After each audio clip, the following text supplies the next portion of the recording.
Hey friends, it's Melvin. Thanks for tuning into this episode. Here's just a few quick things I wanted to notify you guys about before we get started. First up, very soon, new episodes will be releasing Wednesday mornings rather than Tuesday. So don't panic if you don't see a new episode on Tuesday. Just wait a little longer and you'll see it in your feed. Second, we've introduced a mailbag. Check those show notes and toward the bottom you'll see a mailbag link. You'll then be able to text us any questions you might have about movies, the movie industry, or any movie/Christian related questions you might have. Then we'll respond in a future episode, so send us your questions now. Up next, Patreon polls, which are available to Patreon supporters at the $3 tier or higher, have been updated. Supporters can now suggest films or shows to be reviewed at the end of each month. The two most liked submissions will become the options for the Patreon poll, so if you want to hear us talk about your favorite movie or show, join our Patreon and start campaigning. And lastly, whether you're a new or longtime listener, please consider writing a review or rating the Cinematic Doctrine podcast on iTunes and Spotify. Apart from financially supporting on Patreon, these are the two most helpful ways to support the show. And that's it. Enjoy the episode. You're listening to Cinematic Doctrine.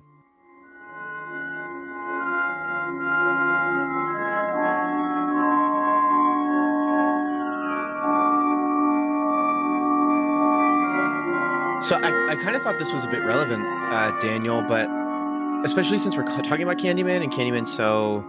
Spooky? You could say spooky, sure. But, I mean, I'm not about to bring up something spooky, but, I mean, unless me listening to different music is spooky, but I started listening to Tupac, because we play some at my work, and I was like, whoa, this is pretty good, which, I mean, I knew he was good, but then I never listened to gangster rap, I never really got into that. And so I tuned into Me Against the World. Rough album, man. That is a hard album to listen to. Not because it's like what everyone has stereotyped rap to be, or at the very least we could say what the generation before us has stereotyped rap to be, but because it's just like a really sad album. And I felt like the more I listened to it, and then thinking about Candyman, both the original and then having watched the new one, which we were talking about today, I was like, hey, that's kind of been good timing to sort of line up some of my media habits all together wrapped up in one. So I just figured I'd tell you that because I found that interesting. Did you know that in 2004, they tried to make a Leprechaun versus Candyman movie? That would have been really bad. When they approached Tony Todd with the script, he just said, I will not do something like this, or something like very curt like that. I have no interest in that, and that was just kind of the end of it. So, are the original two sequels kind of as serious as the first movie is? Great question. Because I have not seen them. I also have not seen them because, for whatever reason, we'll obviously talk about this, but I've always really liked the Candyman character. Like, I think he's one of the great movie monsters for a variety of reasons. Oh yeah. And I love the first Candyman, even though it's been a while since I've seen it. It's sitting on my shelf. I should have rewatched it for this like you did, but I had no interest in seeing the sequels for whatever reason. I don't know if I just read they were bad and just had no interest in it. Yeah. But I was kind of like, maybe I should watch them for this. And from what I've read, so the movie we're talking about today only really it references the first movie, and it heavily does so, more than I expected they would. Yeah. Which is nice, but there's nothing that contradicts Candyman 2 and 3, but they also just don't mention it. So I guess they could, I mean, unless there's a sequel to this that directly contradicts the events of the second and third one, I guess that's kind of the fun thing about Candyman. He is a sentient urban legend, so it could all be canon. Who knows? Not to get back in the canon conversation. Sure. But I don't know. I don't know if I want to be part of a Candyman review. That's like, did you just say that podcast episode where they just started talking about Tupac at the beginning? What was that? Like, I think it's do relevant. they just assume that, like, because it's a black movie, they should talk about rap music? No. Yeah, just two white looking dudes, which really is just actually technically me. Yeah. But Yeah, I guess if people just haven't seen what you look like, they could just assume you're another white guy with a beard and a podcast who likes drinking IPA.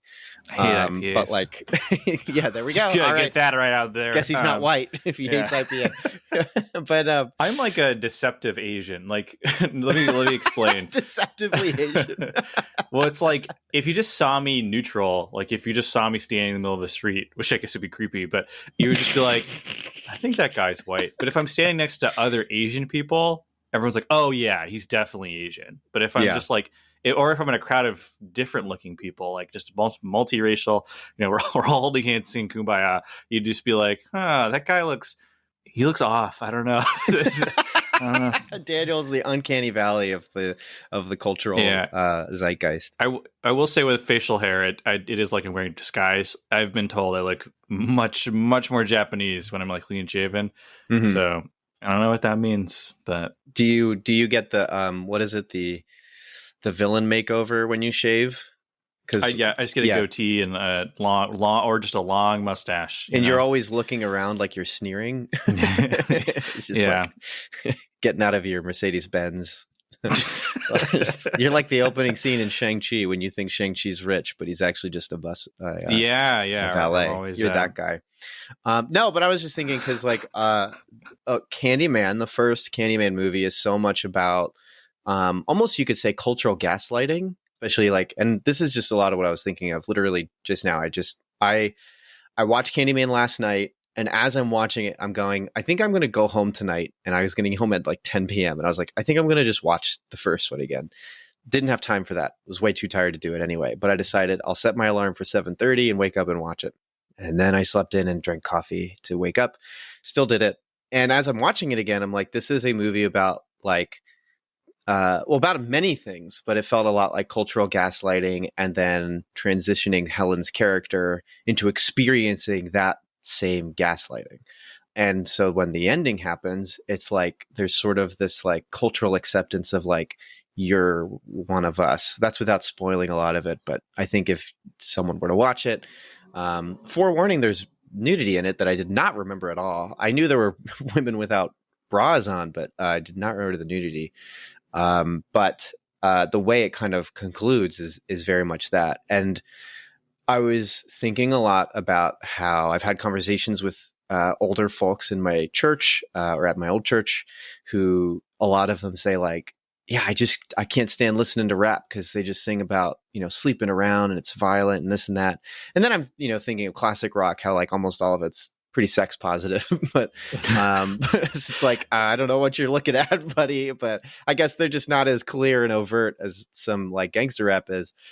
But then, I started listening to Me Against the World and I'm like, this is just an album about like, I almost died and I keep seeing all my friends die. I don't know any other way to live. Please God help me. Like the song No More Tears, or is it? I think it's No More Tears. I can't remember, but like, I can't finish that song without getting incredibly emotional because it's so heartbreakingly sad. And I'm like, who told all these people that like all rap music is just about all about horrible stuff? And it's like, it's not. And I feel like Candyman kind of is a film version of sort of that. It's displaying how a lot of it's like, oh, it's just, just replace Candyman with the boogeyman. Oh, they're saying cops are coming after them and ruining them. Oh, they're saying there's a systematic oppression going on. That's just all boogeyman stuff. It's not real. So that's why I brought it up. It's because I'm experiencing a real world version of that. Because I never really listened to Tupac. I listened to a lot of rap and hip hop, but I never went back to there. And it's just been interesting doing that while simultaneously as we're, catching Candyman. And so there we go. That's my reasoning, everybody. I thought it was good.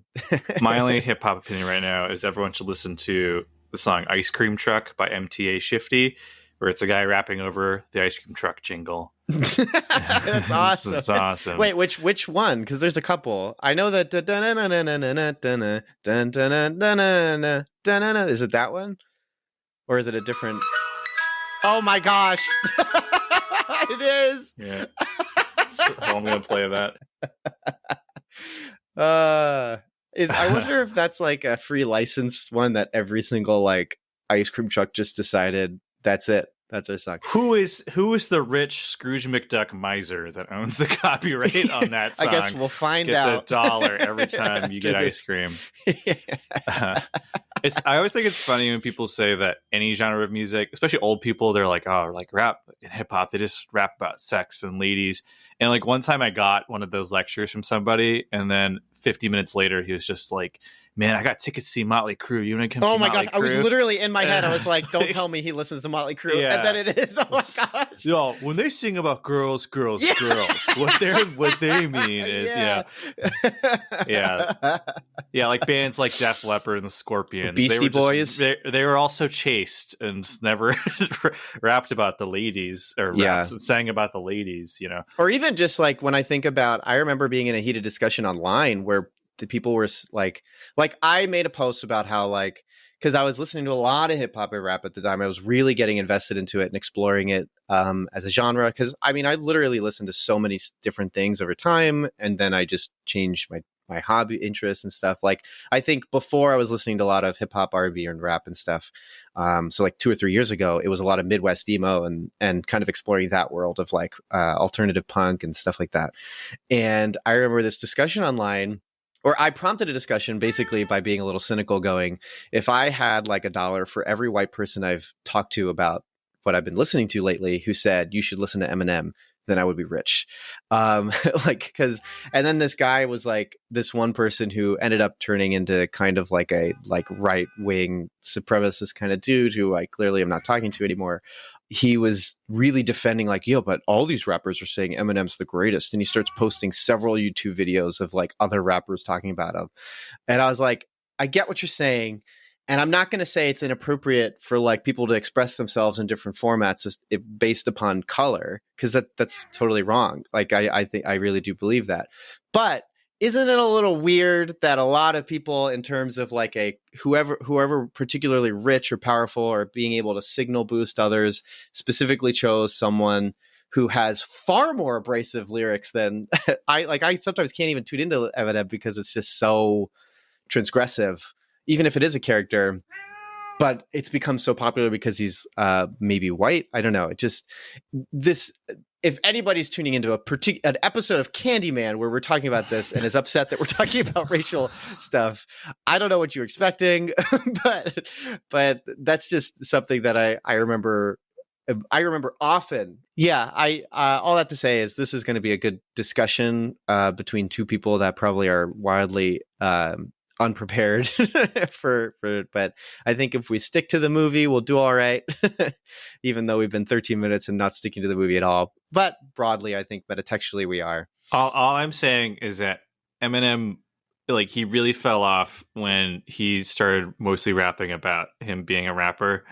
Like, when he lost sight of the semi-autobiographical content of his music, which I think directly correlates to when he became more successful. Because like post the movie 8 Mile, he just completely implodes as a creative. Like he puts out Encore, which is terrible.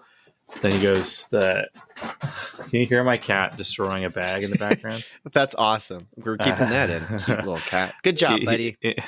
Oh, baby.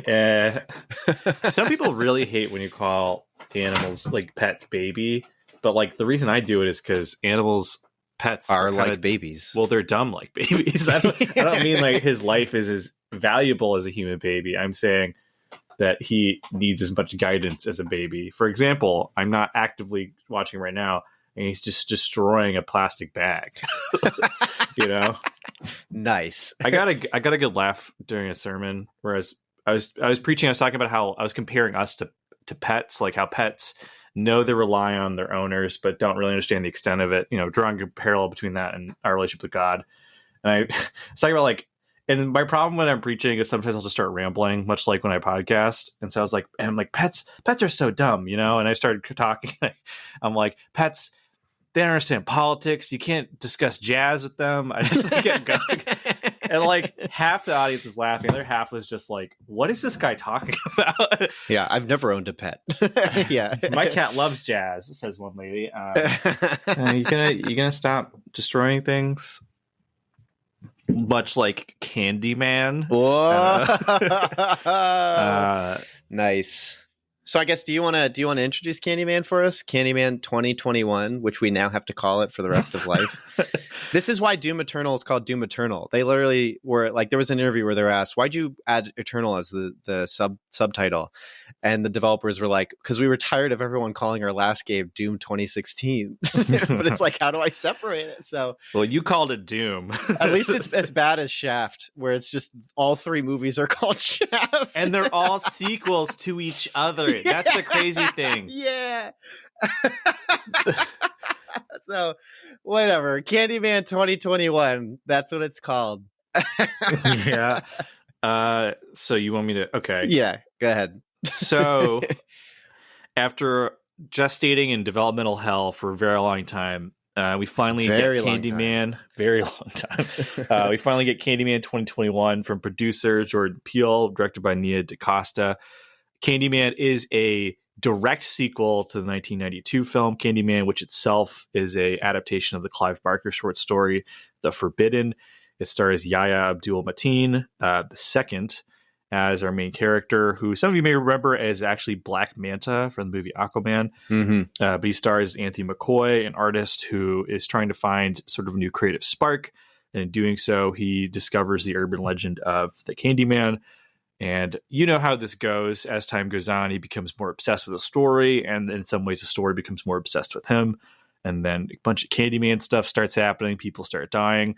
But what really anchors the film is that there's a strong subtext to the film. In fact, I would argue that sometimes the film is a little too sometimes blunt. It's just text. Yeah. Sometimes the characters just say what the movie's about, which some people find great. Some people find it a little too much.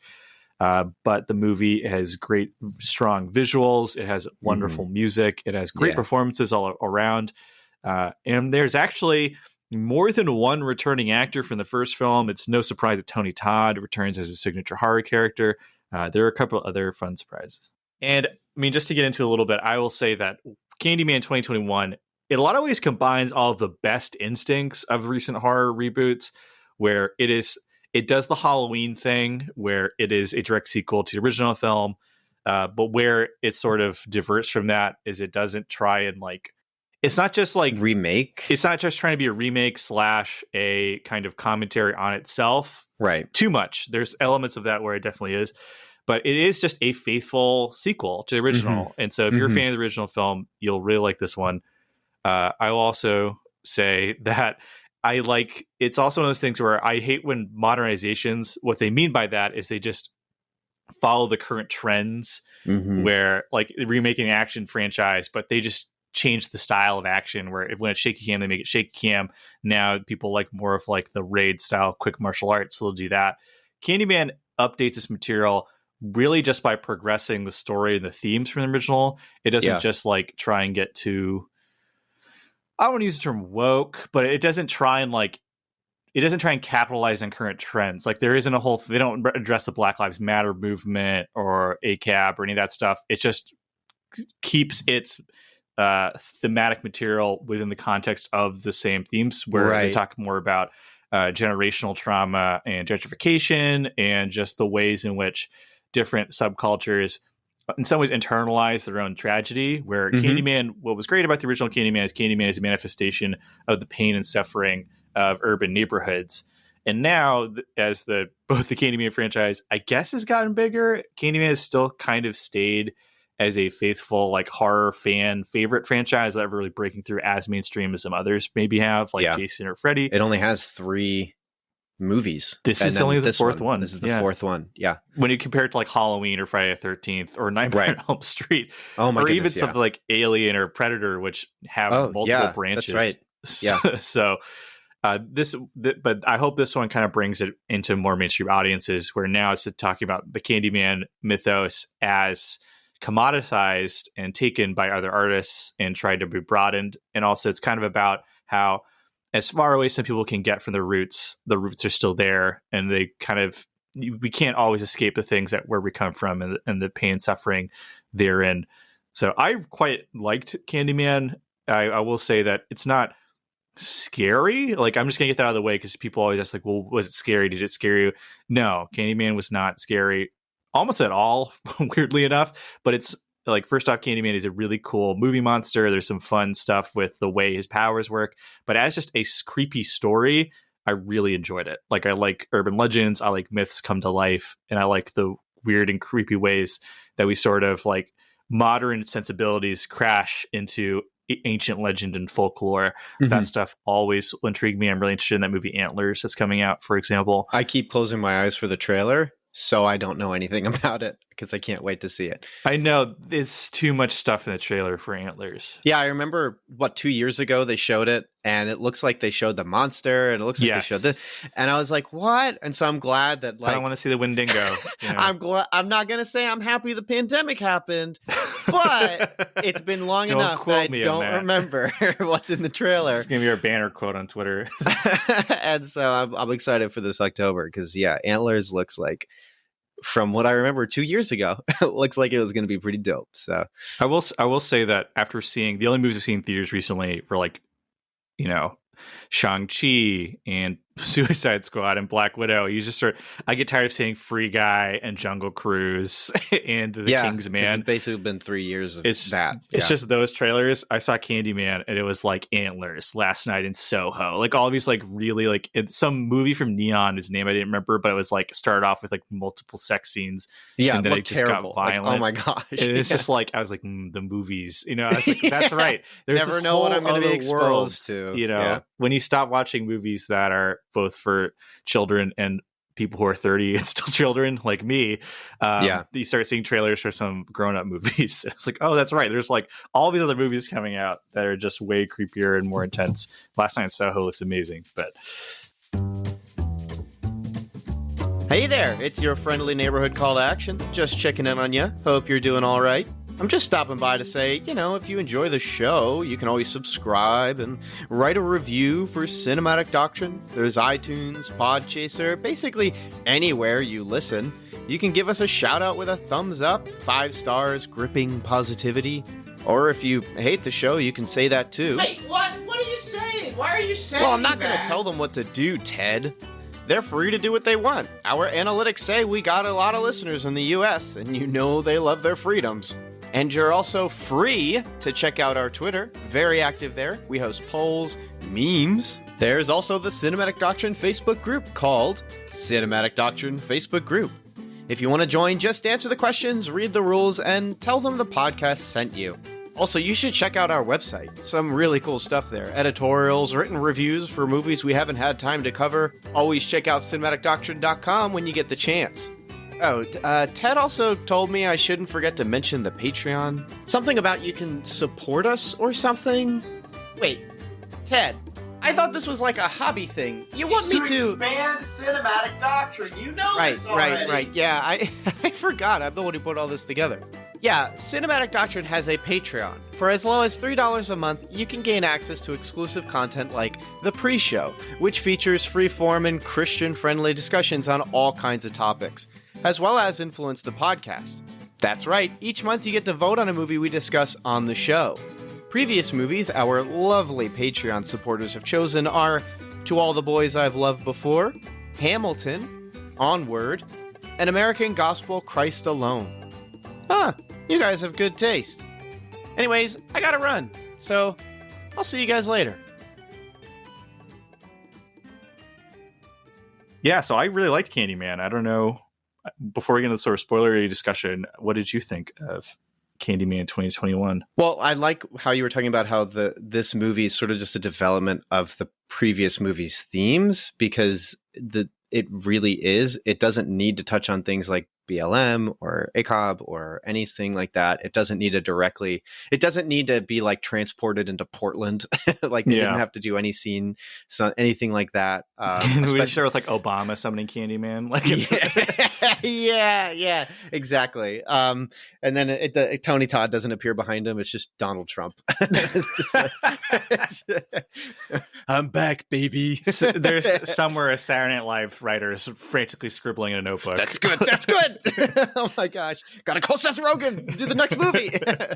Oh man, but because like the one of the consistent, like if you read about capitalist writing, and this isn't me being anti-capitalist here, this is actually talking in terms of positive capitalist writing. It's like one of the big primary issues that seems to not be resolved is basically how the people who are in the lower class basically dump lower into the lower class and then get pushed into ghetto locations and then ultimately gentrified out of those locations. And like the first film is about ghetto and about projects living in that sort of environment. Even just how it's doing establishing shots is these helicopter shots of roads. And if you know anything about how roads are decided in cities, it's almost always usually a lot of the development is civil engineers go, this will be the most efficient development for setting up this highway or road. And then it's going through a rich neighborhood, which is typically privileged white individuals or businessmen who are successful going, I don't want that in my neighborhood. And so then they start paying and pushing for different decision making from politicians to put the roads into other areas. You can look this up and read about it, and even see some politicians nowadays who are running to have that stuff totally redone, have roads built in different areas to reignite projects areas into being much more safe environments and healthier environments. And so getting these wide shots of like projects and roads and so much storytelling without it being overt in telling you what's going on, going into this movie where literally the introduction is like 1977 Cabrini Green, which is the location of the first film, the projects. And then it jumps forward to the present now and it says Cabrini Green now. And it's a completely developed location.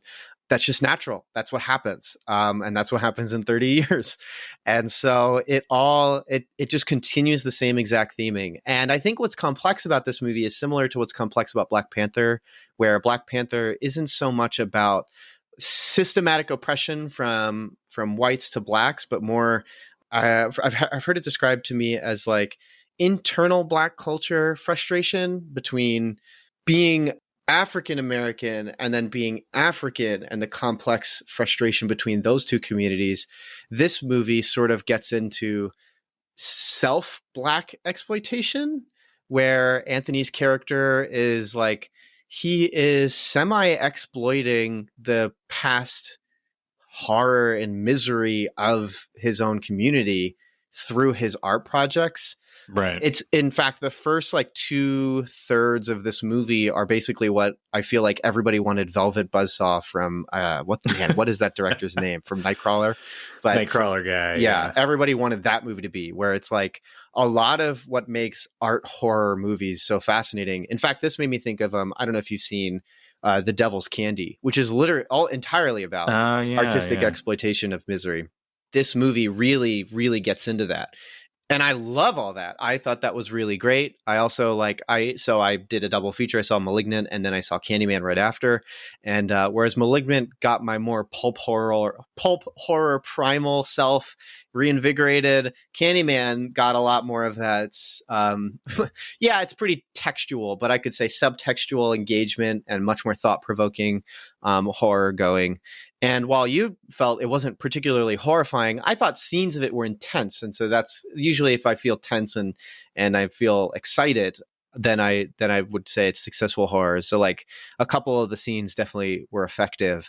But what's funny is like one of the particular scenes in the movie, which is seen in the trailer, in which a bunch of white girls say Candyman, which is a great setup. They're like, who would be dumb enough to say Candyman? And it cuts right to the group of white girls. So you're like, that's right. Jordan Peele partly wrote the script. And to do that, like the scene's actually kind of funny, but it's also effectively scary because Candyman is just Candyman, like Jason, has a lot of screen presence. And I really got that when rewatching the first one this morning, where I was like, man, he takes like 40, 50 minutes to get into the movie.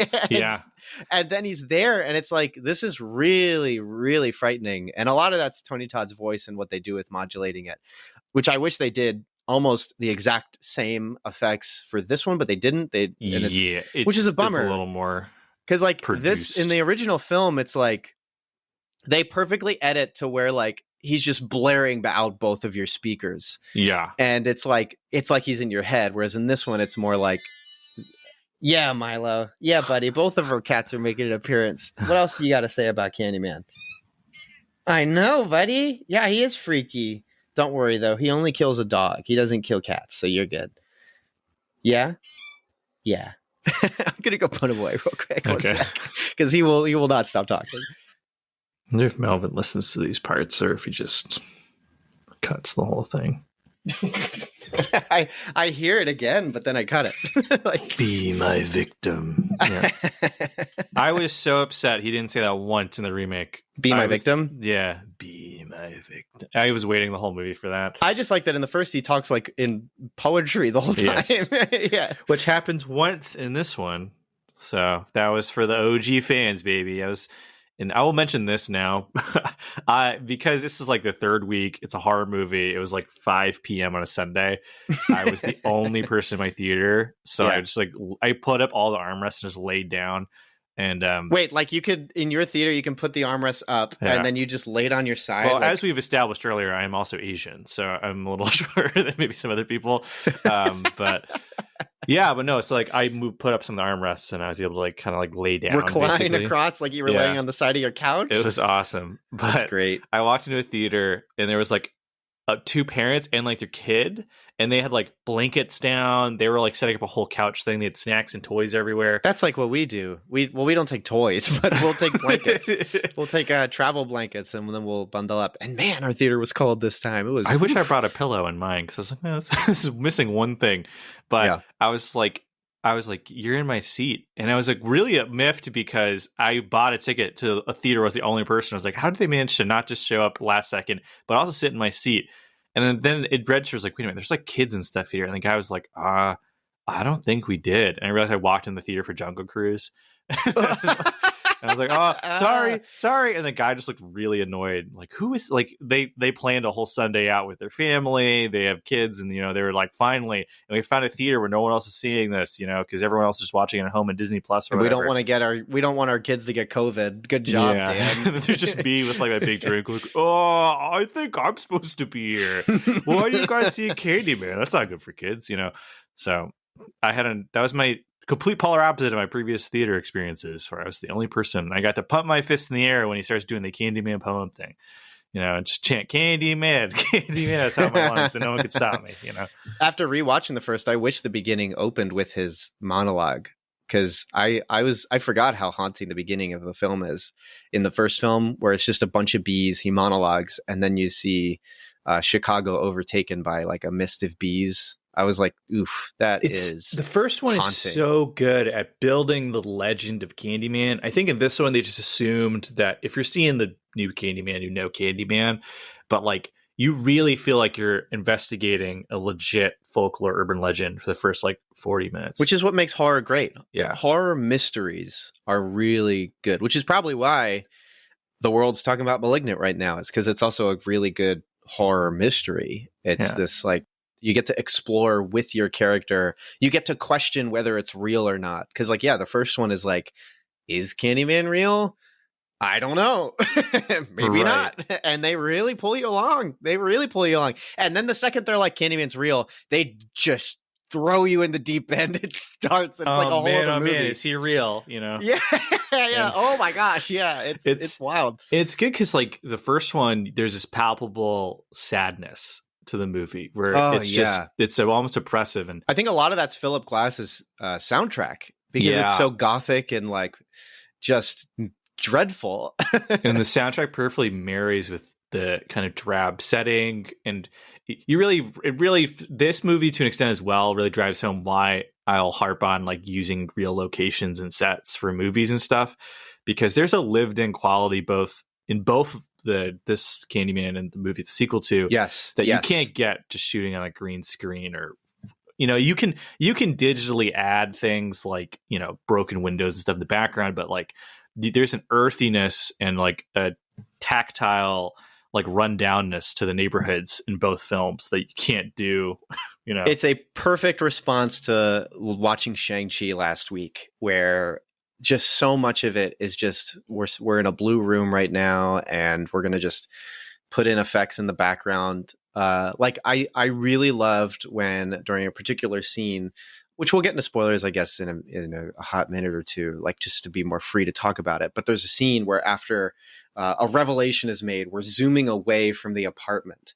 And it's like, oh yeah, and it's just this great scene that's like, I think is part of why, like, sometimes in horror art movies, you have to like question, like, do I be scary or do I be existentially dreadful? And like that scene itself is more dreadful in the fact that it's just like, it reminds you of Rear Window, where it's like, here's this massive apartment and congregation of people, and like, bold as day, it's right there. It's happening, but nobody sees it. And yeah, I don't know, something about that just really triggers a lot of like, just like you're saying, palpable earthiness, like this actually happened, which is what you want in movies. You want it to feel really like it's actually happening, because already by sitting in the theater, you are suspending disbelief. But when you keep doing that with CG, it gets really frustrating. And that's probably why, I mean, even talking the last scene, where if you're going to do some really bad deep fake work, it's annoying to have to suspend my disbelief more and more. Man, it stands out. Does it stand out? Yeah, and I don't know why they did it. Like, even we're driving home and Kat's like, you put foundation on an old man and it makes him look young. I don't know why you had to like do it the way they did it, but and no one's gonna be like, man, I don't like how Tony Todd got old. You know, yeah. what I mean? Like, people love Tony Todd. They're not gonna be like, yeah. Was it in one of the Red Letter Media discussions of I forget what movie they were talking about. Maybe it was Black Widow. And they were saying how in Dr. Sleep, they were glad that they just recast people to play characters from The Shining. Yeah, and it's like, everyone is totally fine with that, because The Shining's like 40 or 50 years old. I don't need you to just like de-age people who are like, yeah, no one's going to be caught off guard that Jack Nicholson looks older. We've had a lot of time to get used to Jack Nicholson, you know? Yeah, he's looked old for his entire life. So it's just like, I don't know. But I guess we should go ahead and, like, I guess to kind of discuss more of the movie, it definitely requires early on spoilers into like the rest. So if you haven't seen Candyman, then there you go. If you have seen it, cool. Keep listening. If you don't care, keep listening. But is there Dan, is there anything like with how the movie plays out, or some of the decision making, or even the third act, which I definitely had some frustrations with, that you want to get into? So first off, I will say that I saw the original Candyman in optimal circumstances, where I was at a sleepover with friends and we were looking for a scary movie to watch. And I will say that also I was with friends who are more, movie people, because it's like Candyman isn't a great movie for a sleepover if you just want to see people die and whatever, because everyone's going to get restless in the beginning part. But as the type of person who would one day have a movie podcast, everyone was like, Dan, what should we watch? And I was like, let's watch Candyman, partially because I had seen every other movie that was like on demand or whatever. Mm-hmm. And we all loved it. And it was like, the way my friend described it is, my friend was like, that was like he said it was an evil masterpiece. And then he said it was I think I remember you telling me about this. Yeah. Yes. It was this like, you all went through the fire together. Yes. And came out renewed. Just like, oh, what a good movie. Yeah. And I will say this movie does a pretty good job of capturing some of that early feeling, where, because there's this running motif where you see like a puppet show playing out I love that. Yeah. It's great. It really works. And they actually continued over the end credits. Yes. Where the entire time. Yeah, it's great because they go through, because one of the things they establish is that Candyman is, and one of the more talky scenes I enjoyed, where they talk about Candyman isn't a single person. He is a sort of ongoing, vengeful, almost like a vengeful spirit, which, he is the people that were lynched or beaten up by mobs or victims of hate crimes. He is this like externalized like frustration, and almost like, and by the end of the movie, he's like almost an anti-hero avenger of of people who experience like racism and hate, which I have some mixed feelings on, but like, I think as a horror movie character, it really works. But also, totally, it's like the original Candyman, you got a lot more of a sense where it's like he's a purely negative force, because he's like the collective souls of all of this pain and suffering. And so he's not someone you want to be around. This movie kind of pivots thematically where you don't want to be around, but you just have to come to terms with the fact that he is there, and maybe you even need him. And so I need to sit with that feeling a little more, because there's one of the other returning characters is, what's her name? She's the other female lead in Candyman. The first one? His mother, it turns out, is a returning character from his Candyman. Mother is the woman living in the apartment who's a waitress. Yes, and so she's back. and she's great. Her one scene, she's just awesome. She's Mhm. really good. And Mhm. it turns out that if you remember back to the original film, like what's her name rescues a baby from Candyman, and it turns out that our lead character is that baby. Which Right. wow, we talked about previously about continuity where done well, it could really enrich a story and give it more depth and make it feel bigger. And I think this is a great example of that. Yes. Where it is an ongoing thing where it ties into that theme where like the baby that gets rescued in the last movie, nope, that kid is still being chased by good old Candyman. Yeah. So it's like almost that release and like that relief from that first movie. They're taking it away from you, which is so fun for horror, I think. Yeah, it doesn't ruin the first film that this happens in this one. And they do a good job of in lore making it reasonable. And like you're saying, you kind of had to sit with this idea of like Candyman is this like horrible force that you just have to accept exists, and like, do we like that? Because like for me, it felt like in the first one, Candyman says a lot more. Yes. And so I was thinking of, I wonder if the group of writers really looked at a lot of what he's saying. Like he says often, like, I need to shed innocent blood, which is really interesting and that makes him sound much more villainous, much more evil. But like, how else are we going to get people to care, you know? Right. And I think too, like knowing how the first one ends, so spoilers for the first one. You've had like 30 years to see it. I know. If you didn't catch it yet, then there you go. And this movie kind of spoils anyway, but like I'm talking like in the first film at the end, Helen becomes basically like Candyman, her husband who was cheating on her and gaslighting her, basically saying, I'm not cheating on you. I'm not cheating on you. He says Helen's name 5 times. Helen shows up and kills him.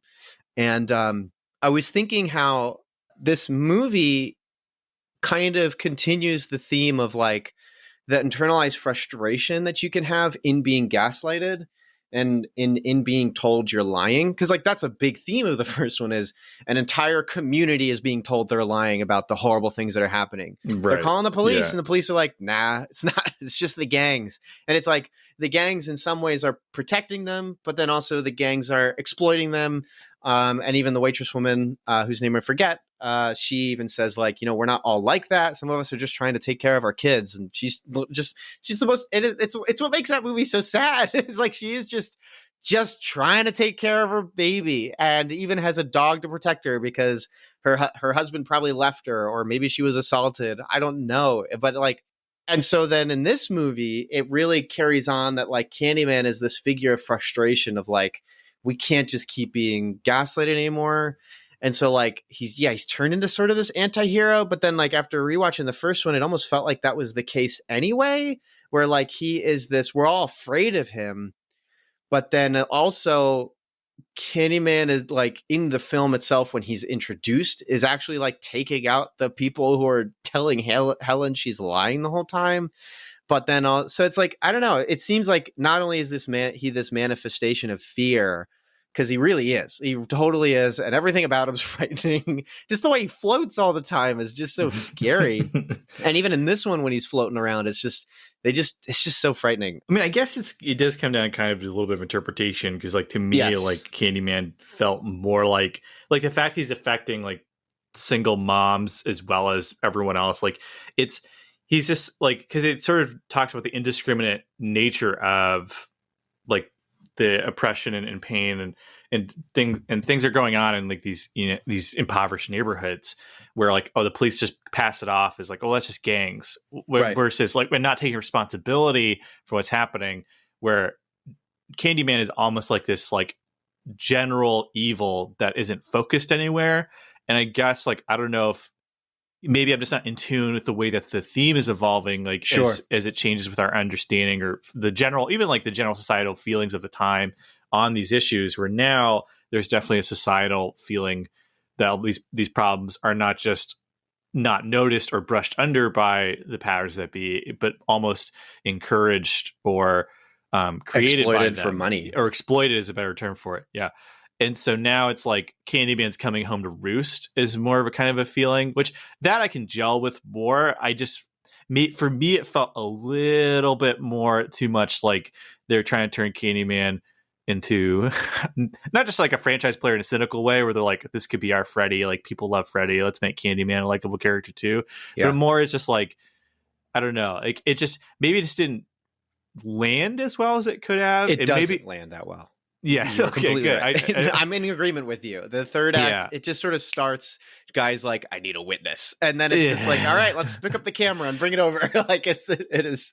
That gets a little weird, but everything else about it is great. Like I like the way that the legend of Candyman evolves. And like, I like the whole thing about it's being commodified where now it's like and I guess you get, I don't know, this maybe we're getting the thematic material that I just don't know anything about, but the idea of like, there's these artists who, because like, one thing I'm not crazy about is while the first movie, there's all of these great shots where you just see, a white lady walking among like ruins, basically. There you go. You don't need to comment on it. It speaks for itself.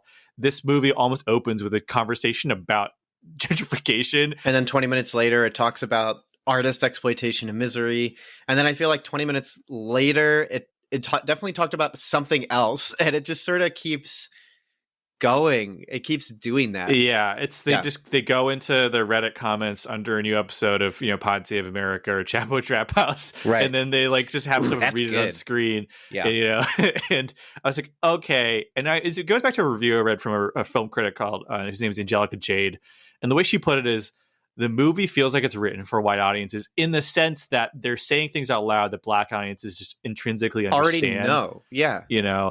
Which I saw that I read that before I saw the movie, and I just could have put it in the back of my mind, didn't think about it. And then it kind of came back to me while I was watching the movie of like, oh yeah, that's kind of what she's talking about. Where yes. Yeah. I understand the need for that because it feels like somebody somewhere along the line was like, you need to make sure this makes sense to everyone. Like you need to make sure that your movie, that these themes, maybe they're a little too, but at the same time, like part of me doesn't hate it because Jordan Peele, who's credited as a writer on this, like his previous two films are anything but subtle, and, yes. And like, so I don't know if it's just his style because initially I thought he was just producing, but then in the credits he's listed as one of the three writers in the film. Yes, yeah. So I don't know how much of his influence. We didn't even talk about that, but I like how this movie does a reverse of the first film's establishing shots of the city. Yes. The first ones are facing down at the roads and buildings, and then this movie you'd have to look up but tilt further back and then put your camera up, and you see the Chicago skyline upside down reversed as it's in the clouds, and it's very haunting. And also the music's great in this. It does some good callbacks to the original score, and then it's got this like hunting strings motif. I'm trying it's just great. It's all really effective. Yeah, and the opening like titles for the production companies you're seeing them from the opposite direction. It's like looking in a mirror. You're looking in which mirror. Threw me off until literally this morning, and me and Kat were like, "Oh, you're looking in a mirror." That's kind of cool. Yeah, because then like the movie opens up on a shot of someone performing a puppet show, and then it zooms out from that, sort of establishing that you're looking in. And so, yeah, there's this running thing of like Candyman and the people he affects. We as an audience, as well as a lot of the main characters, are outsiders looking in on these issues and the suffering. And so we're trying to understand via, his artwork or even as viewers watching a horror film. And then in the case of where Candyman has almost chosen this guy to take over for him, like a very forced apprenticeship. And so like he then becomes one with the subject, kind of like the first movie where like the movie literally ends with her being like a mural, just like Candyman. Yeah. Where she has become legend just like Candyman has. But it's like we're there. Almost like she earned her stripes and she earned the right to be among the people via suffering and saving a baby and stabbing Candyman. Here he just sort of like gets absorbed by like the goo that is Candyman and his bees, which I don't know. Maybe I just wasn't in the mood for it to become that kind of weirdly silly by the end. Because Candyman is so silly, genuinely creepy as a character. Like there's a great elevator scene, and the first kills in the movie are awesome. Like that whole sequence is great. Which I don't know how you feel about the kills in the movie. Good, fine. Yeah, like I said, they were effective, thrilling, exciting, freaky.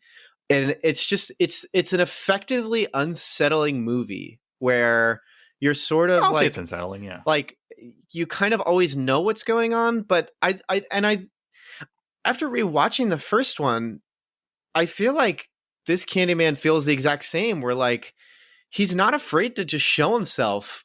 And that's part of what makes him so scary. Like in this one, there's like a mirror shot where you have a very long, prolonged scene of of our protagonist looking at himself in a mirror, but he is Candyman. And then the woman he's talking to returns, and then Candyman's just in the second mirror behind, and he's just still there.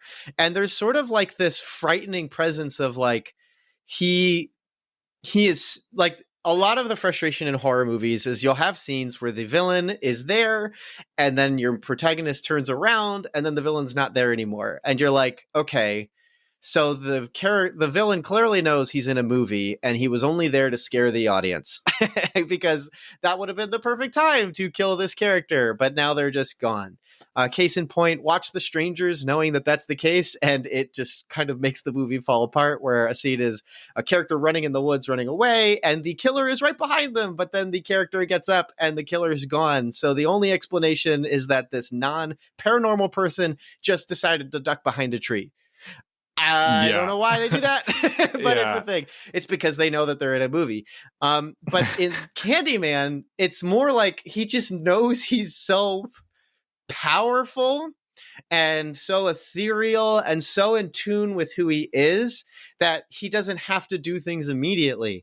And so like there's just this unsettling, like every figure in the movie is powerless and you're just learning how much more powerless they are. Now that is much more apparent in the first movie, beginning basically with the parking lot scene, which is just terrifying, and then gets more terrifying as it transitions to the baby abduction scene.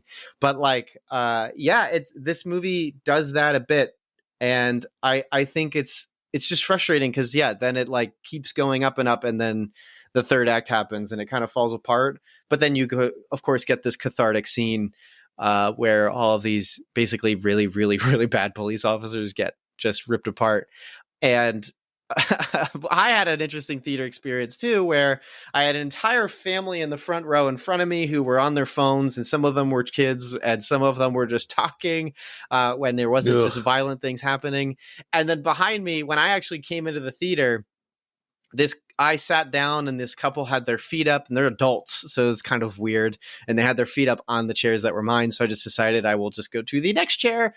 And then they asked me like, hey, which row is that? Is that actually row F? I'm like, yeah. And they're like, we're supposed to be in row R. And I get up and I look and it only goes up to H. I'm like, are you seeing Candyman? And they're like, yeah. And I'm like, then what seat are you? Anyways, they didn't seem all that into it even before the movie starts. And then at the end of the movie, when basically like everyone's dead except for the wife or girlfriend, and a police officer's telling her options. You can either say that the man was going after the officer and the officer shot him in self-defense, which is not true. Which, by the way, this scene was really confusing. I don't know if this was because they had to cut it to 90 minutes. I don't know. But anyways, then he says another option, or we can just say that you attacked them and you were an accomplice and this guy killed everybody. And the guy behind me goes, pick option 1. And I was like, of course, the older white boomer man would say, pick the option where That's a good deal. Yeah, that sounds great. That means you don't get, and it's like, you are the person this movie is written for, where all of the scenes that I wish were more subtle are made textual for you who still didn't get it. So I was basically sandwiched, I think, between two groups of people that didn't understand it. An entire family row that was like, I'm here to watch people die and not actually be told what's going on. And then a seat of people behind me that is just an older white couple that's probably going home, driving in their Prius and can't wait to go back to their three bedroom, 2.5 bath place. I don't know. You good, Melvin? I'm just letting it roll. But anyways, that was actually driving home. I said to Kat, I was like, because you mentioned Jordan Peele's other stuff being pretty obvious, like to his own fault. Because Us, if you think about it, falls apart. It does not make any sense if you think too much about Us. But Us is really cool because of a lot of the visual motifs that he's drawing on. But the thing about a lot of this discussion about systematic racism and even artistic display of systematic experiences is that no matter how obvious you get it, people refuse to believe it. And I think that's almost to the film's benefit, that it's like, it's so blatantly obvious what it's talking about, and characters don't get it, and either would just rather profit off of it or believe it's not true. So I don't know what else could be done. Like, you could pull a Spike Lee and just put the last 10 minutes of your movie being live footage of like police beatings and stuff, and you'd still have some white guy walk out and be like, those were some good effects. And he just doesn't believe it's real. So I don't know, but it does draw away from the movie as a film goer to be so obvious, because the first 15 minutes are, wow, like this white couple who's both of which are professors and researchers are living in a gentrified neighborhood. And then the rest of the movie just takes place and it's not nearly as overt. And then this movie, every 20 minutes it's overt. So I don't know. But I don't know what else to say about it. I mean, that's just the movie. Like, it's not, I don't really want to complain about it just being itself, but like, yeah. Anyways, that's my TED talk and my ventilation of being sandwiched between two groups of people that I don't think understood a single thing about this movie. Anyways, that's a bummer. But we did. My wife and I had a good time. That's good. It was a good movie. Candyman 2021. It's a good movie. I'll also say it's very well shot. Like, the movie looks it is great. A beautiful movie. I'm very excited for what Nia DaCosta does with the Marvels. She's doing a Marvel movie after this. That's right. Yeah, that's right. That's the pipeline now. That's the usual thing now, is you make one good movie that's sort of lower budget, kind of indie horror, and then you get bought out by Warner Brothers to direct Jurassic World, bought out by Marvel to direct a new Marvel movie. She did another movie that I haven't seen. It's called Little Woods. I haven't seen it. I heard it's good. Is that the one with what is her name? Tessa Thompson. Yes, Tessa Thompson. Yeah. I mean, overall, I'll also say that, like, going back to your earlier point about like the whole like the villain is stalking his victims thing, with like Candyman, it makes sense given both his like stated abilities and limitations. Yeah, where he is sort of like, so like in that sense it works, because you see him in reflections, he's watching from somewhere, waiting for a moment where he can be unleashed. And in this case, the reason he doesn't kill the main character is he has some other dark nefarious purpose for him, so that makes sense.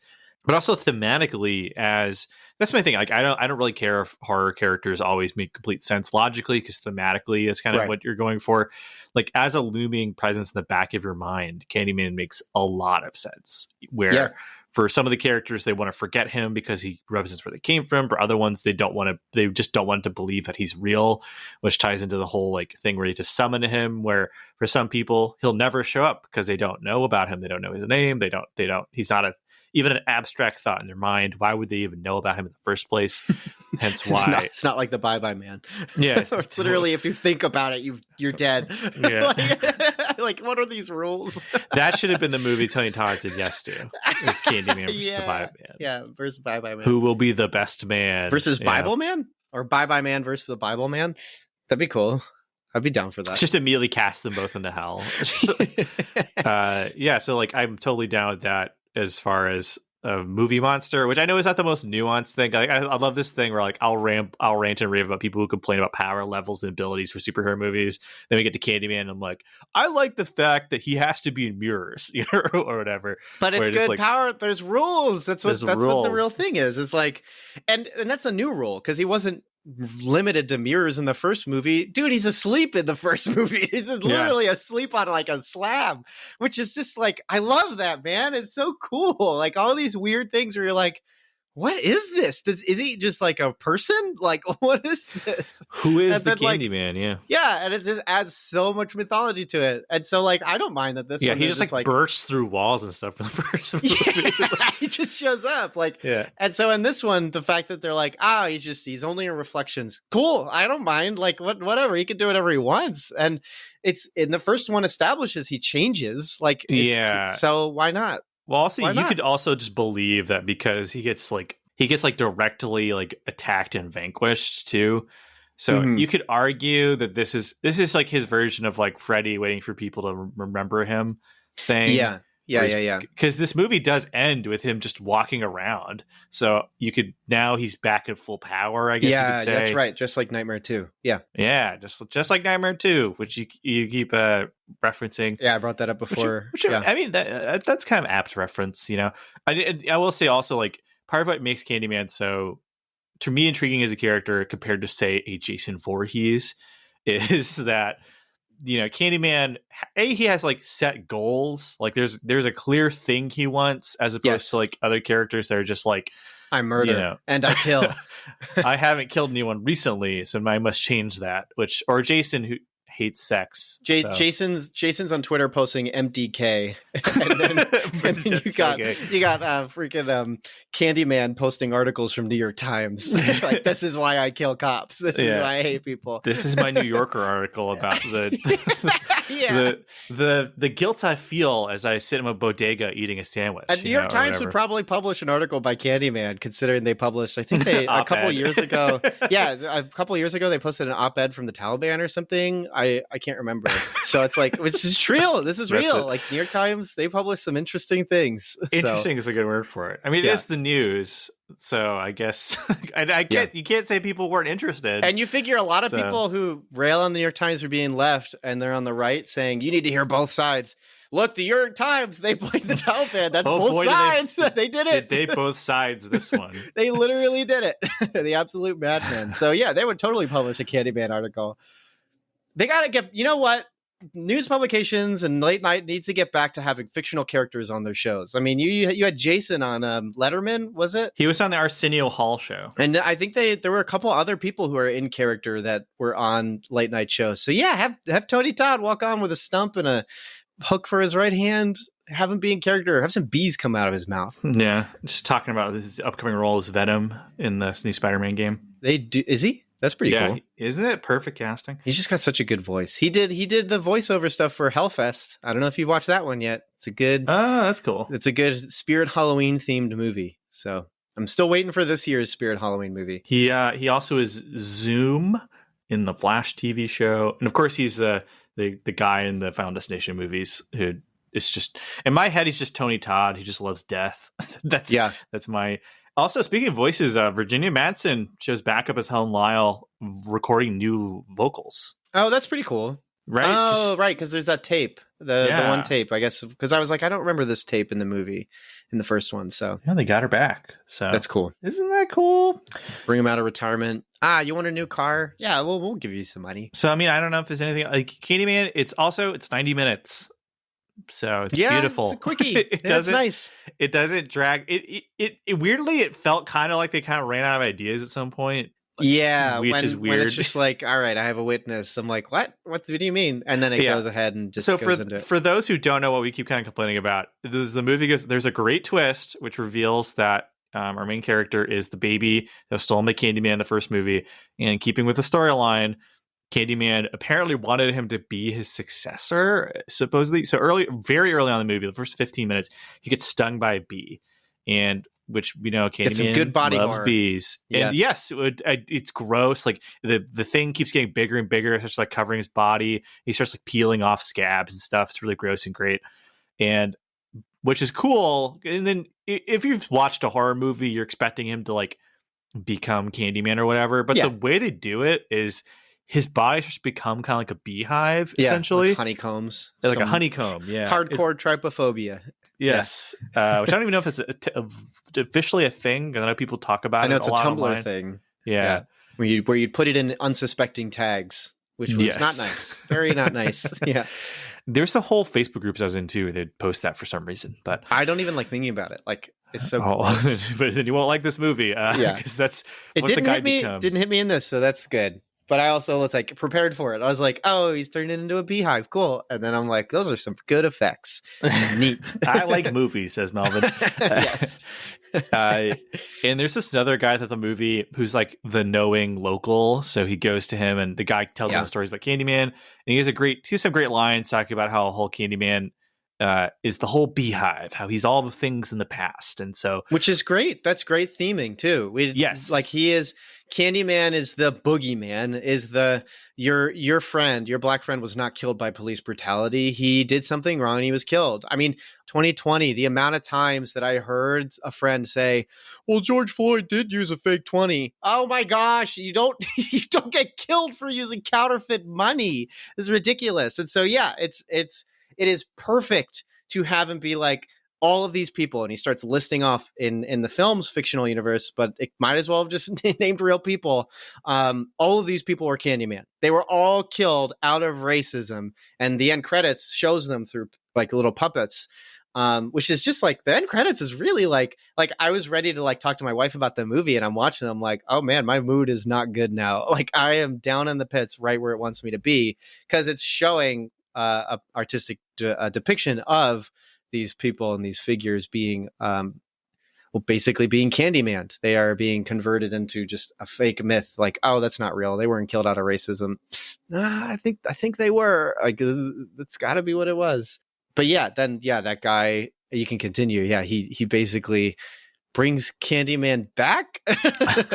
So he as a kid, he's like inadvertently responsible for the death of the Tony Todd version of Candyman. Oh, just a freaky horrible scene. Great scene. Yeah, horribly great. Yeah, it's just so sad. And so he's been secretly pumping this guy up because he kind of gets its sense for what's happening. And so he wants to set him up to be killed by the police, basically, so he can become the new Candyman. His tragedy will spread, and I guess there is some modern commentary in the movie after all. So, and then he gets killed. So he kidnaps the guy's girlfriend too, because she's snooping around, and he tries to chase her down to kill her. And then she like viciously murders him, and awesome, which is cool. I think he's dead. The person behind me. You think so? Yeah. Your theater sounds horrible. It was rough. And so the police show up and they shoot our main character, who's now dressed in Candyman and has had his hand cut off and a hook stuck in his arm stub. It's sort of a weird meta moment. The guy's like, the legend changes, but some stuff you gotta stick to, and it says like he's gotta have a hook hand.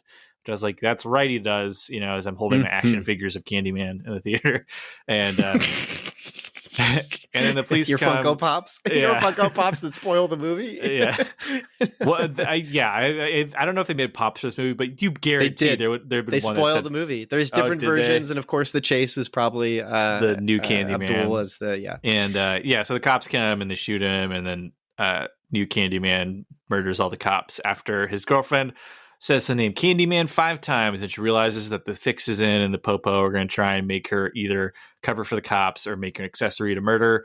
And so then he comes and kills the cops, and he says the monologue-y thing from the first movie, and then he looks like a bad CGI guy covered in bees. So we finally get our version of the Marvel villain Swarm, which is neat. And then he ends the movie by saying, like, tell everyone. And then the credits roll and they're cool. That's the end of the movie, and I'm not a huge fan of it. I like a lot of the ideas at play. Like, I like the idea that Candyman is a successor and that the real evil is police corruption. I'm fine with that kind of thing in horror movies. That's often the theme in horror movies, is that the villain is almost a secondary thing to what's really going on. The real villain of Jaws is the guy who won't close down the beach for 4th of July or whatever, But Dan, what kind of recommendations do you have to get us started? A good Bible commentary recommendation. Read Joel Beek has a commentary on the Book of Revelations. I'm going to recommend it, but not just because Joel Beek is he's co-writing a great Reformed Systematic Theology set that's come out. Volume 3 is coming out soon. Those are terrific. But I'm just going to start going through the Book of Revelation with my high school Sunday school class, because I let them vote on what they wanted to talk about. And so I get to talk about whether or not the vaccine is a mark of the beast with my kids. So it's not. So awesome. That's my recommendation for commentary. And then I have a fun recommendation after this. But I'm gonna bring it full circle. I'm recommending you listen to Tupac's "Me Against the World." I'm being full serious. It's it's good. Obviously, like, there's going to be stuff that's going to be transgressive, especially if you try to listen to some of his other stuff. But like, I think if you want to, Candyman opened literally the film's at least the first one and then this one are just literally about like cultural engagement, cultural gaslighting, specifically Black and that particular sphere of world. And so if you want to like actually understand like all that, listen to Me Against the World. It's good. It's very overt it is text, as we joke, and it's a really, really good one. And it's also, I think it's really good for like, you've quoted the I think it's a Lewis thing you said, or no, it's a Sproul thing where it's like if someone's going into hell, they better be going into hell with your hand wrapped around their ankle. Spurgeon, that's right. And this is one of those cases where it's like, I mean, so many tears, man. It is literally like, that is the anthem of like, look, wrap your hand around his ankle. Like you need to, like, obviously it's like, this isn't me going, because he's alive, he's living in Cambodia independently, like a lot of jokes online will be, where he's going to come back as 4-Pac or something, but like but well, because 3-Pac already existed and also died at a young age, which is really sad. Check out 3-Pac on YouTube. But that's going to be my recommendation. Tupac's Me Against the World. First, before we get into, I'm going to shout out a Facebook user who's in the Cinematic Doctrine group. His name's Travis. I don't know if I could use his last name. He's in the Cinematic Doctrine Facebook just group. First name's good. Just so we don't, so he doesn't need to get doxxed. So we posted your article, Marvel Stop Breaking My Immersion, and he talked about his he had a disagreement with the concept because he's, his thing was like, fundamentally these movies are children's movies was kind of his point. And so we had a good conversation, but I realized he called them theme park rides, just like Martin Scorsese. He's secretly Martin Scorsese. And I partially realized that some of my comments I made in the previous episode were tongue in cheek. And I was like, oh no, I need to work on like people. First off, I've never considered the idea that people will listen to the show. So that really caught me off guard. That's really cute. I just do this because it's fun ventilation. It's a creative outlet. I was like, oh no, he said something. He's calling me out on the fact I said something dumb. Oh no, And I just want to shout out, That's not awesome. just for listening, but for having thoughtful input into our episode. So if you join the Cinematic Doctrine Facebook group, let us know that you listen to our show, and so you can also give us feedback, because what other situation do you get to both directly respond to the creators and then they'll actually respond to you? Because I'm that insecure about my opinions that I'll defend them on Facebook. And you can always message me and say, hey, cut that out real quick and re-upload it. And then you can be like, I never said this. There's no record of it. He claps back. I downloaded the original audio. It's like a laser beam. Like Goku. Cinematic Doctrine Gate. But what did he say? Because, I wrote that. I'd be curious to hear what he said. So he was talking about listening to the episode and how he was like shocked that we would suggest that blood should pool at the foot of a child in a children's film. But his point is like, his thing was just like, you shouldn't want that because they're never going to do that, because you just have to accept that Marvel is making movies for children. Oh my gosh. I do DBT. I know radical acceptance. I know that they're not going to do it. Well, like it's, but, and it's just like, well, it was not a bad point. He was making a good point. It's true. Yeah, he's right. They are kids' movies. Which, I mean, it gets to the thing I say of that like, in the episode, don't I? I mention, like, I don't want them to shock. They know their demographic. I don't want them to traumatize people. I think that's totally fair. But continue. I'm not. You're not even the guy criticizing me. I know. Like, Dan, how dare you? I can't believe it. So that was kind of his point. It was kind of like, it's a good point. To an extent, it is somewhat unfair. I don't want to say it's unfair, but it is unfair to. On the one hand, it is unfair to judge Disney for making the movies they're going to make. I don't know what we expect, but my point is also like, they've done more shocking things in other projects they've done. Violence is a step too far for some people, but then like even in Shang-Chi, they're like swearing and making sexual references and stuff, which I would argue is less appropriate for children than fake CGI, goop. But by the way, we specifically referenced Falcon and Winter Soldier, where there's blood all over Captain America's shield. So but then I was also like, well, what are they going to do in Blade? Like, it's just like what are they going to do for Blade? And he was like, well, we'll see what they do in the Doctor Strange movie, because that might be a good barometer for what the future holds for their projects. Yeah, because it's still being pushed as a horror movie, right? A Marvel horror movie. I mean, Raimi's directing, cool, but like the original director intended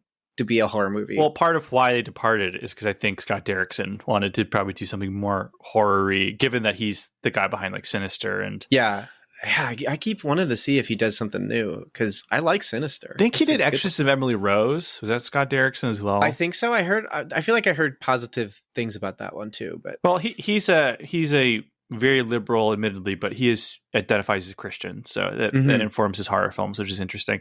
Mm-hmm. Anywho, so my fun recommendation is a book. I've been recommending a lot of those lately. It's by Patton Oswalt. It's called Silver Screen Fiend. It is a detailed look at his addiction to film. He went through a period of his life where he was addicted to watching movies. Wow. To the point of an obsessiveness. And it also details his maturity as a writer. It's really fascinating and interesting. He does sort of the Terry Pratchett thing where he has footnotes alongside his text. It's a really funny book. It's really interesting. It's a good gentle. It's also a good read for anyone. And I would hazard a guess that a lot of the people listening are fans of movies, but nah, they like books, dude.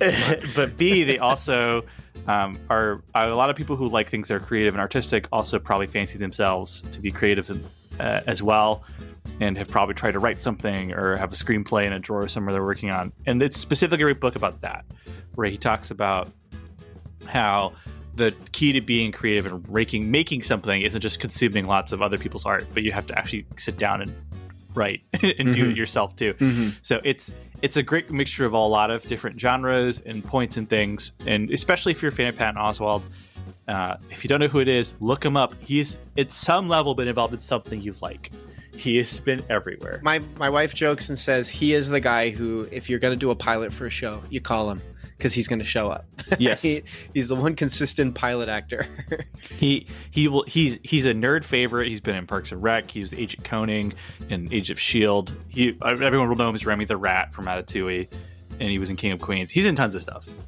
Yeah. He's very played in the nerd culture. Like he's an old school Red Letter Media fan. He's a fan of the angry video game nerd and stuff. And he was in Space Cop and a bunch of other stuff. Thanks so much for checking out this episode of Cinematic Doctrine. If you enjoyed this episode, consider leaving a review and subscribing to the podcast. And as mentioned before, Cinematic Doctrine has a Patreon. For as little as $3 a month, you're opted into a once-a-month movie poll where you decide a movie we discuss on the podcast. There are other unique benefits that come with supporting the podcast, so be sure to check that out at patreon.com/Cinematic Doctrine. A special shout out to those who support at the Art House Theater tier on Patreon. Thank you so much, Mom, Dad, Melanie, Shirley-Ann, and Thomas. You guys are the best, and your continued monetary support is greatly appreciated. Until next time, stay cool. Want some Cinematic Doctrine swag? You're in luck. We've got 3-inch Cinematic Doctrine logo stickers exclusive for Patreon supporters. Perfect for your travel mug or laptop. Head over to patreon.com/Cinematic Doctrine, link in the show notes, and choose the independent theater tier. Doing so will net you other perks too. But let's be real, the podcast stickers are the coolest perk. So get yourself some podcast stickers by supporting on Patreon.